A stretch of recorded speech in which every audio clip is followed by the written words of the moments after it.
France, 12 millions de personnes sont touchées par un handicap, soit un sixième de la population. Il est donc nécessaire de soutenir l'accessibilité à des activités adaptées pour tous, notamment le sport. Toutefois, le handisport doit encore évoluer, car encore aujourd'hui, les athlètes ont plus de risques d'accidents que les sportifs valides. En 2019, le coureur français Timothée Adolphe, athlète non-voyant, est victime d'un accident.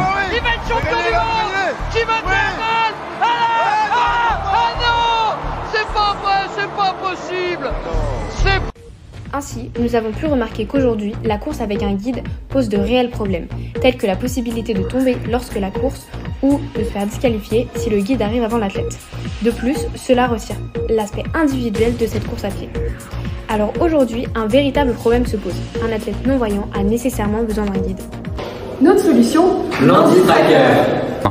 Moi, Emma, ainsi que mes camarades Richani, Sabri et Tariq. Nous avons mis en place un dispositif permettant aux athlètes non-voyants et malvoyants de s'orienter complètement seuls sur la piste. Grâce à son stéréo qui guidera l'athlète pendant sa course et lui permettra de rester dans sa trajectoire. Voici donc de quoi est composé l'HandiTracker. Il possède une caméra à intelligence artificielle qui permet de suivre la ligne, ainsi qu'un casque audio qui envoie des signaux dans les oreilles de l'athlète, ainsi qu'un harnais pour supporter tout le dispositif, mais aussi une partie modélisation avec une batterie et programmation avec une carte microbit.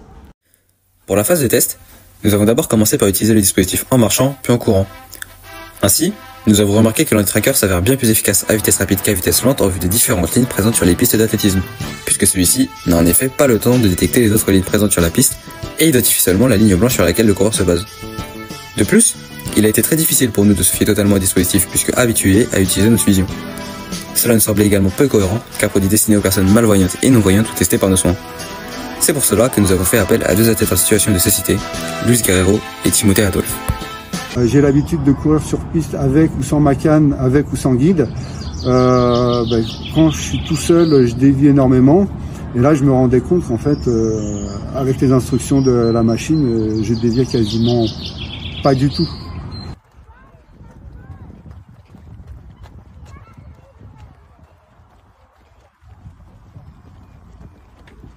Intelligence artificielle, ça c'est plutôt pas mal parce que du coup le dispositif, j'imagine, il peut fonctionner en indoor aussi. Un grand merci à Luis Guerrero et Timothée Adolphe d'être venus tester l'HandiTracker. ainsi qu'à Monsieur Gallen, notre professeur qui nous a accompagnés tout le long de ce projet. Merci beaucoup Et à bientôt au finale nationale.